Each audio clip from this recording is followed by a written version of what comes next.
following podcast contains language that may be inappropriate for younger listeners and covers topics that could be controversial or offensive to some. If you're the former, I'm sorry. If you're the latter, I'm sorry for you.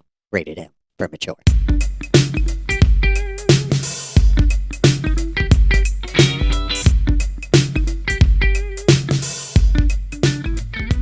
Hello, friend.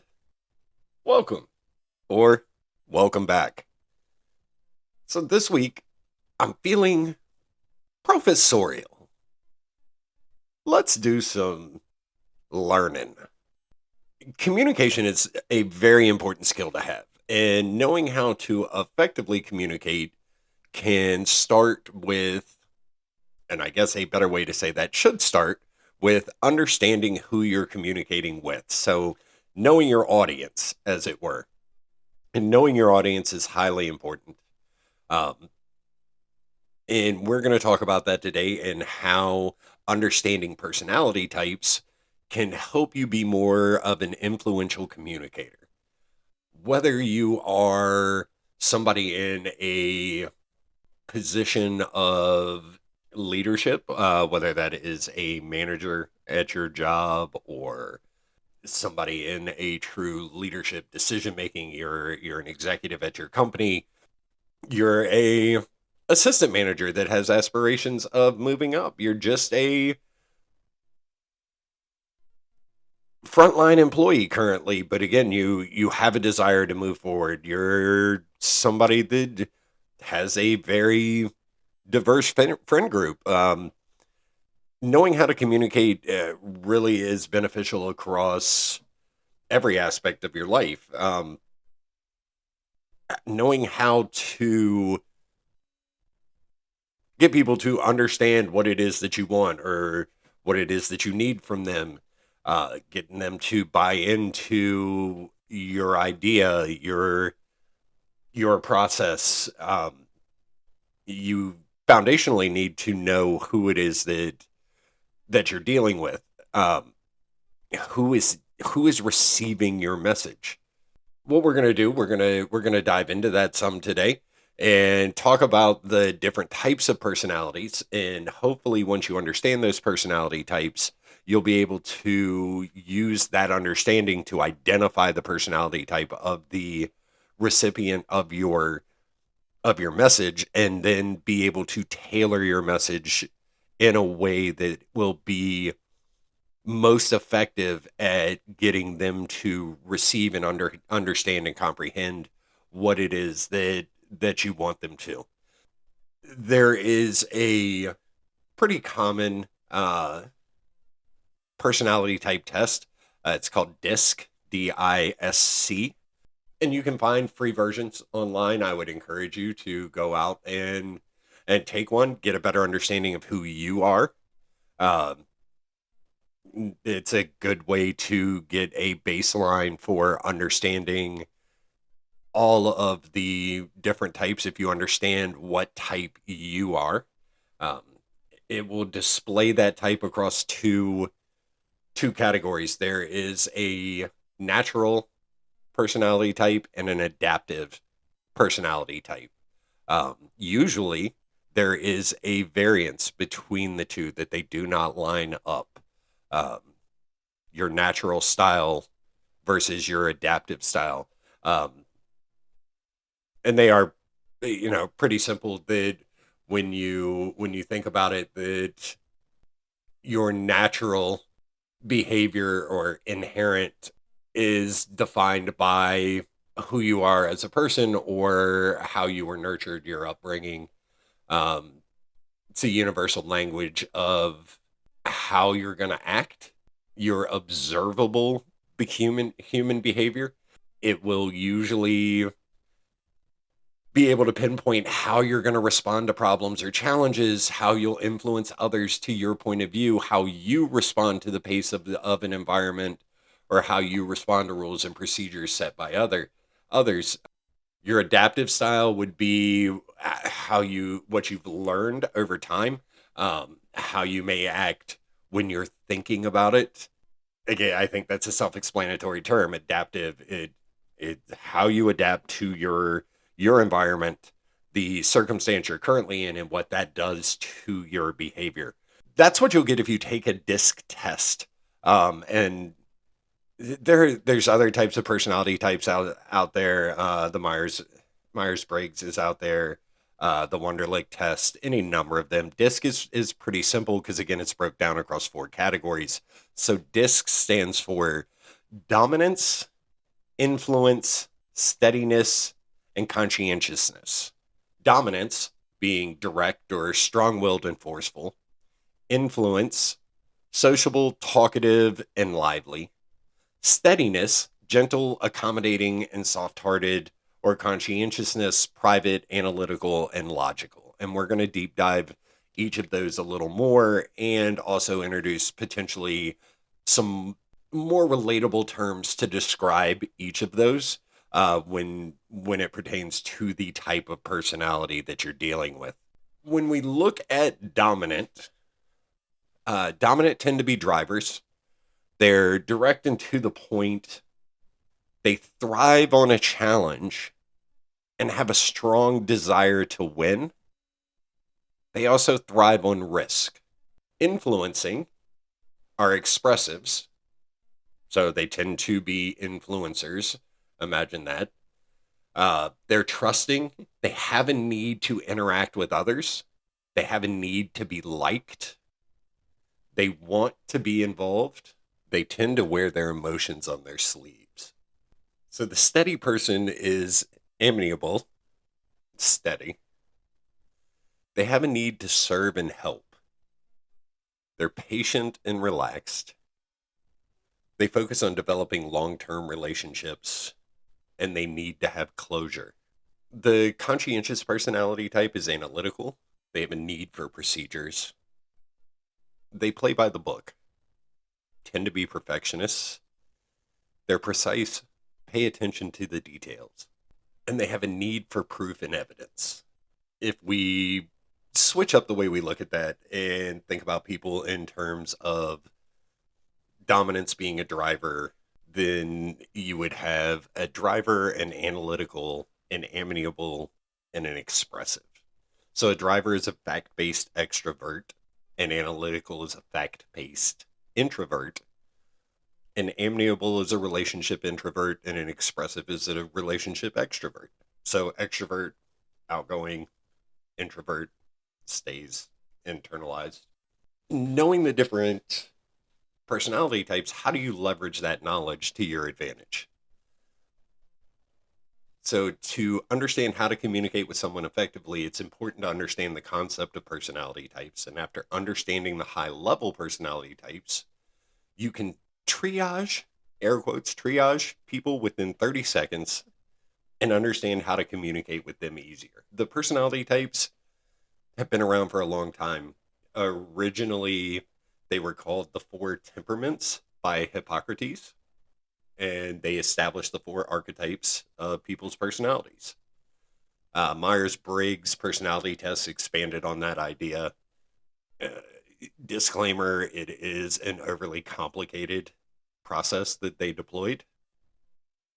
At any given time, someone can be any one of the 4 personality types. So we all have all 4 personality types within us, and we move between them.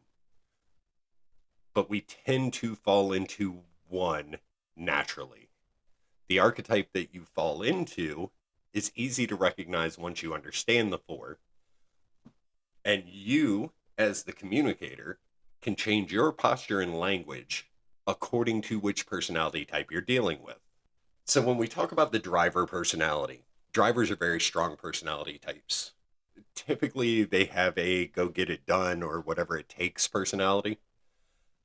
They can seem very dominant or quick to take action. The negative is they sometimes come across as stubborn or arrogant. Sometimes they can come across as brash or running over others in order to get things accomplished. Transparency time. I have taken the DISC test multiple times throughout my career, as well as the Wonderlic a couple of times.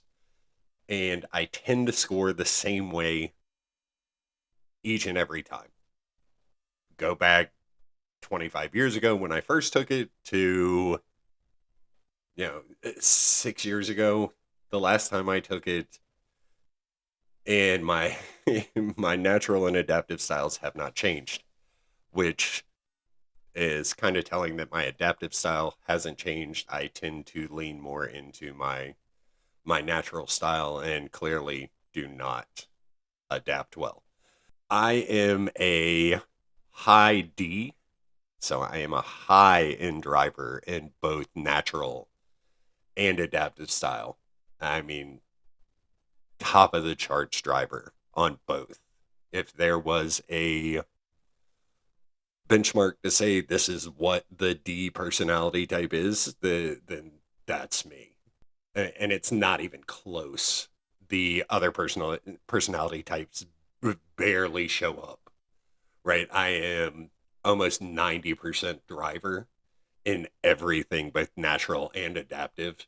What does that mean, and how do I take that information, look at it, and do I believe it, challenge it, or try to deploy it in either this podcast or in meetings in my day-to-day life or teaching a class, any of those things?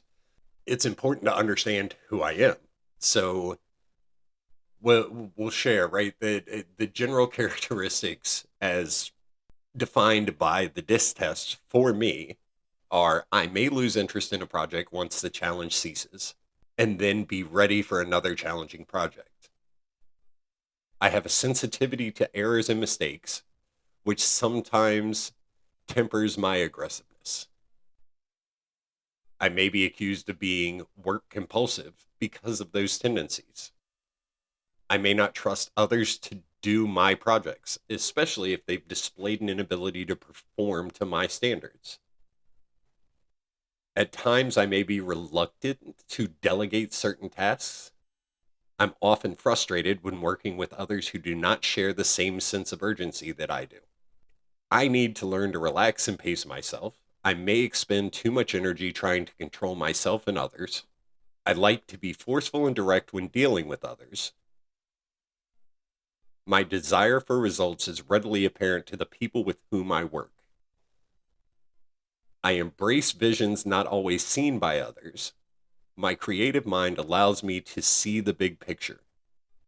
I have little time for details unless I see the importance of those details in achieving my goals. Many people see me as a self-starter dedicated to achieving results. I prefer an environment with variety and change. I am at my best when many projects are underway at once. I'm a good problem solver and troubleshooter, always seeking new ways to solve old problems. I like setting the pace and developing systems to achieve results. I find it easy to share my opinions on solving work-related problems. Sometimes I may be so opinionated about a particular problem that I have difficulty letting others participate in the process. I have the ability to make high-risk decisions, but sometimes should seek counsel before acting.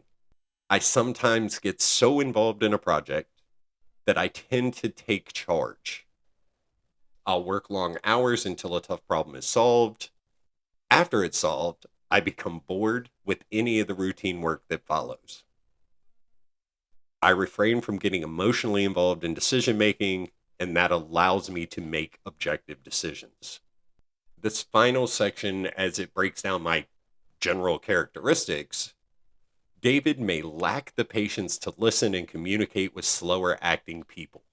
He should exhibit more patience and ask questions to make sure that others have understood what he has said. When appropriate, he could be more effective by showing warmth, cooperation, and more tact at the appropriate time. He has a tendency to tell and not sell. His creative and active mind may hinder his ability to communicate to others effectively. He may present the information in a form that cannot be easily understood by some people. David could improve his communication with others by being more flexible and showing a sincere interest in what they are saying. He may display a lack of empathy for others who cannot achieve his standards. He doesn't seek out conflict. However, He will confront those who stand between him and success. He is skilled at asking informed questions and extracting information, but for some people, he may need to phrase the questions more tactfully. I can tell you, without a shadow of a doubt, that is me to a T. No questions about it. And I think anybody that's worked with me for any period of time would tell you, yeah, that's him. Knowing that, I try very hard to keep it in the back of my mind as I deal with others, so that I'm trying to modify that adaptive style rating and make sure that I'm touching the other personality types. It is something that I work on continually. I like to think that I've grown over time, and that people would say that less of that comes across, um, especially the stubborn or arrogant part. Although I do think it is still readily available, apparent rather. But understanding myself is a huge tool in my toolbox for being able to communicate with others. I know my own shortcomings. I know what irritates me in a communication. I know how to avoid those things when I'm communicating with others. And I am, without a shadow of a doubt, a driver. I probably communicate well with others who share that personality type. We'll be right back after this quick break. I just don't get it. I work hard, I go to school, I pay my bills on time. So why can't I get approved for a new car? It's like no matter what I do, I'm always struggling to make ends meet. My wife and I, we thought we were doing everything right. We saved up for a down payment. We have good credit scores. But the home buying process is just so confusing. We're lost in a sea of paperwork, drowning in a whirlpool of jargon and numbers that make no sense to us. How are we supposed to navigate this treacherous terrain without a guide? Financial literacy is a huge issue, one that affects so many of us. We need help, guidance, someone to show us the way out of this maze of financial insecurity. That's why Financial Foundations of Virginia is here to offer us a lifeline in our time of need, to teach us the skills and knowledge we need to build a solid financial future, to break free from the chains of debt and uncertainty. It's time to take control of our finances to build a foundation that will support us for years to come.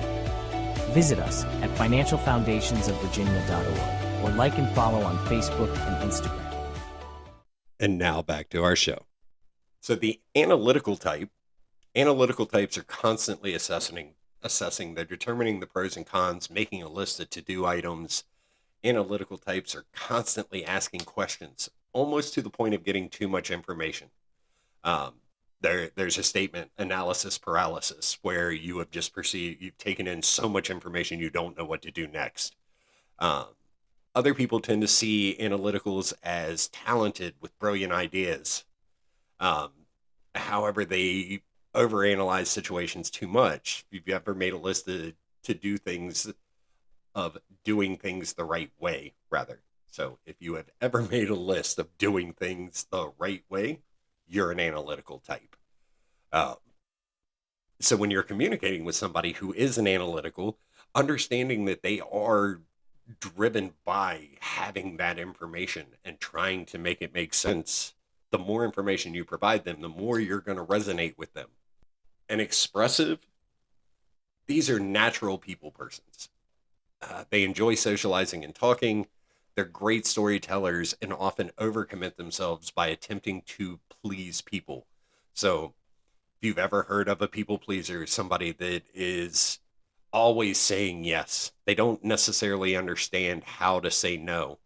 And that overcommitment can come back and bite them when it's time to actually deliver on all the things they've said yes to. They're also good at communicating a vision, getting others excited about ideas and issues. However, they sometimes can't be relied upon to get things done, and that's because of that overcommitment, that desire to make everyone happy. I want to be all things to all people. Yes, I can do that for you. Yes, I can do that for you, Bob. I can do that for you, Sally. You say yes to so many things and then nothing gets done. The amiable personality type, they're the most calm and the flat type of the four. Amiables are laid back, they're hard to excite. They seem to constantly be relaxed and desire a peaceful environment over anything else. They'll go out of their way not to upset people. Their indifference can often upset the people they're trying to appease. They'll often wait until the last minute to make decisions and will often go with what everyone else is doing. They're deeply emotional individuals that want harmony. So how is it that you take all of that information about the four personality types and you find ways to bring that in and use it to your advantage when you're communicating with them? Well, one-on-one communication is relatively easy, even small group communication where you get verbal and nonverbal cues to help you do that 30-second triage to determine who you're dealing with. Once you've dealt with people enough, you know innately who they are, what their personality type is, what they go and respond to. When you're talking large group communication, well, now you're missing some of that input to be able to identify and know your audience because it is a broader based audience.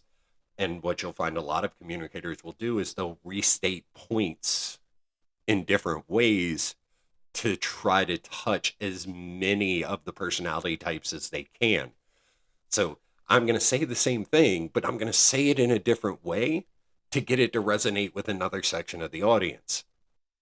Example being what I just did there, right? The big, long, drawn out, and then a very quick burst that said the same thing, just said it in a different way to try to get the point across to, again, a broader audience that might be listening to this. What are your three core musts when you're talking about communication and using communication to maintain what we'll call the value chain? And the value chain is what you would do to ensure what you want done actually gets done in the way that it's supposed to. So communication is receiving and giving information. It's a two-way street, right? Communication is not a one-way channel. So your three core musts as the person leading the communication or a leader, manager, you must effectively receive information. Leaders must listen and find the implicit communication, not just the explicit communication. So in there, explicit communication meaning exactly what I said, implicit meaning what was implied by how I communicated. So how do you do that? You're actively listening. You're intelligently listening. You are explicitly listening, and you clarify and verify. You must add significant and needed value. It has to be on time, and it has to be done effectively. You can't participate in the communication as a leader and bring nothing to the table. Because if you don't add value, why are you involved? And then you must timely and effectively supply and verify. So you must supply what's needed, you must supply it on time, and you must verify and clarify that the next link in the value chain understands what's needed, what's the added value, by whom and by when. When we talk about communication being a two-way street, so there's 6 things that we can receive and we can supply. We can receive or supply information. What are the concerns? What are the challenges? What are the needs? What are the opportunities? We can receive or supply requests. So I received a request for clarification. I supplied a request for additional information. I received a request for an action. Hey, Dave, I need you to do this. I can supply a request for materials. In order to do what you asked me to do, I need X, Y, and Z. And we can receive or supply a decision. We can receive and supply emotion. We can receive and supply needs. We can receive and supply materials, and we can receive and supply decisions/deadlines. With the exception of materials, all of the other components in the 6 things that you receive and supply during the value chain are all communication based. So understanding how to communicate with people effectively is how you keep the value chain moving along.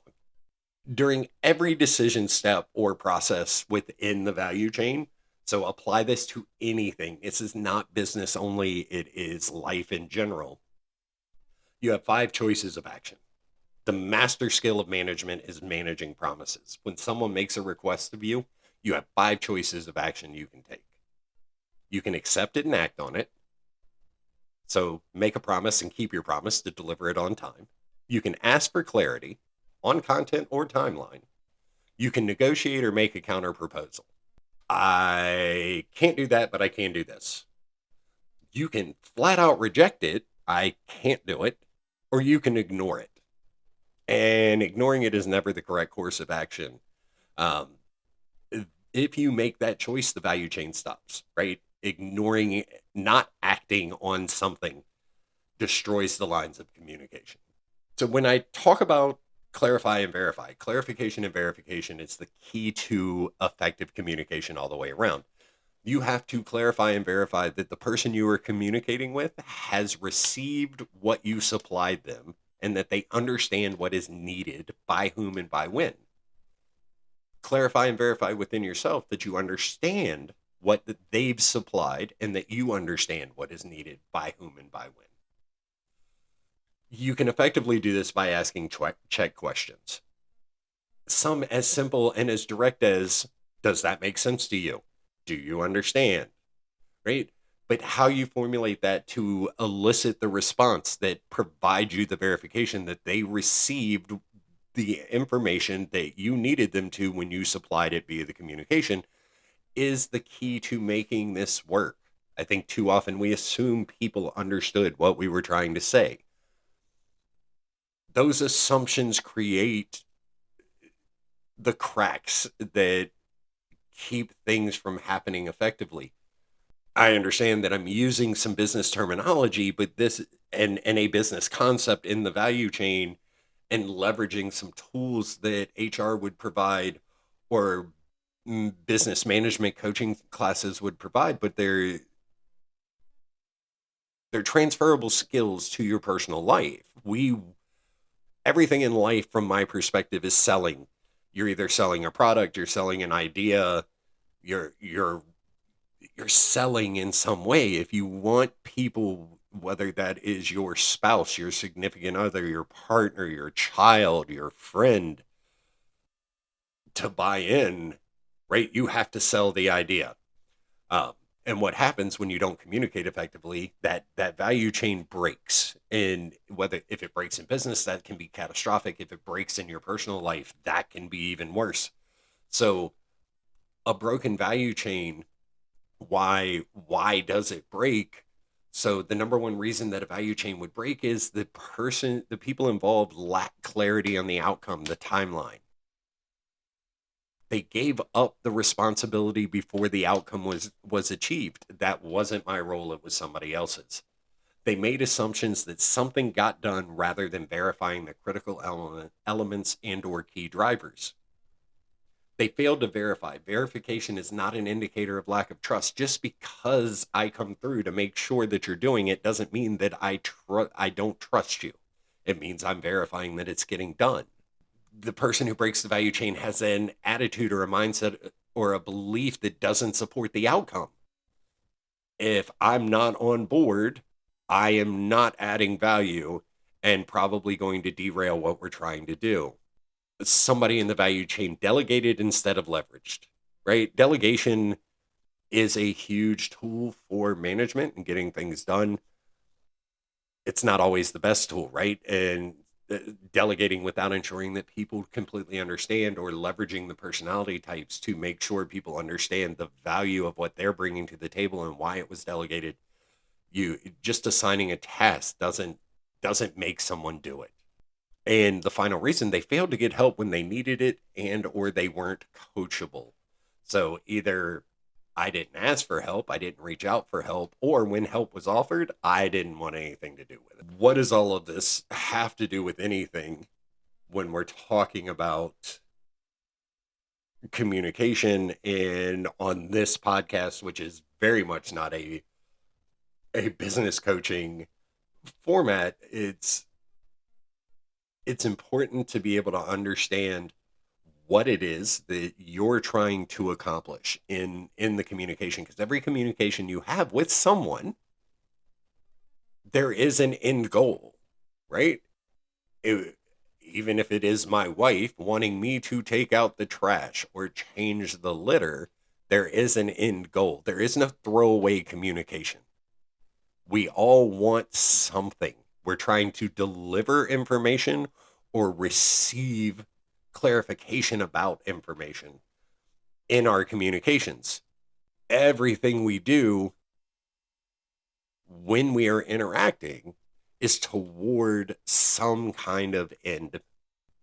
The end result that I'm trying to achieve with today's podcast is that hopefully the listener takes away something that they'll find beneficial in their life. Again, whether that is you're in a position of management and you want to be able to communicate with your staff better, or just you want to be able to communicate with your partner better.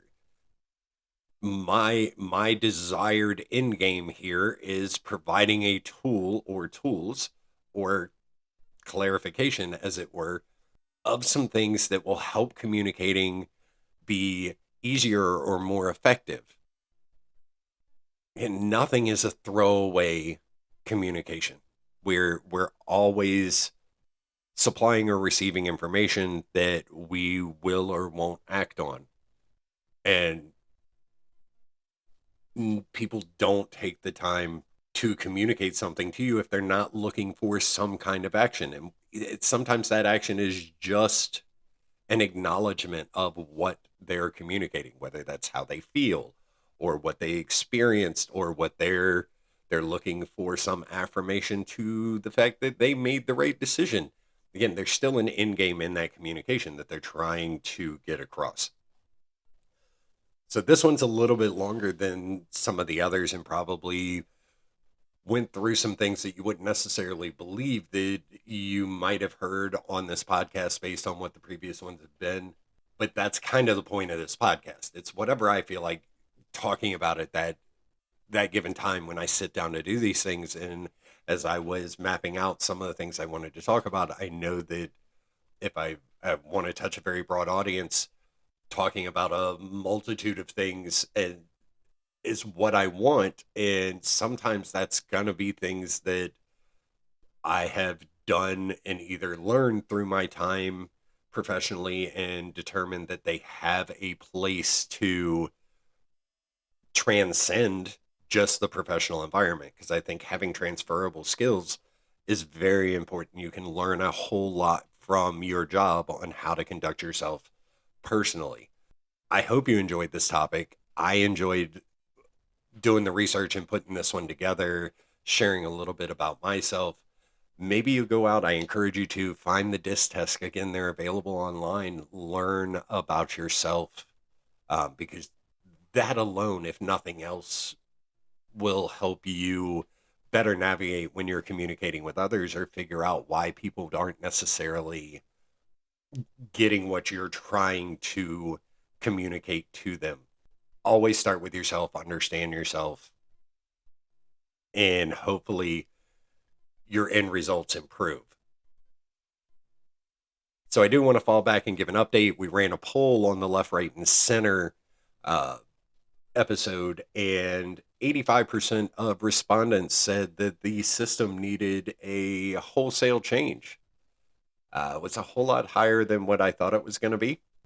Didn't necessarily think we were going to see that kind of penetration from a percentage to say the entirety of our system needed an overhaul. But I do appreciate you taking the time and interacting with the poll. We'll be doing more of those on future episodes. But Again, I appreciate you guys coming, sticking in with me, hanging out and listening to these things. So until next time, remember, affect change. Don't let change affect you. I'm out.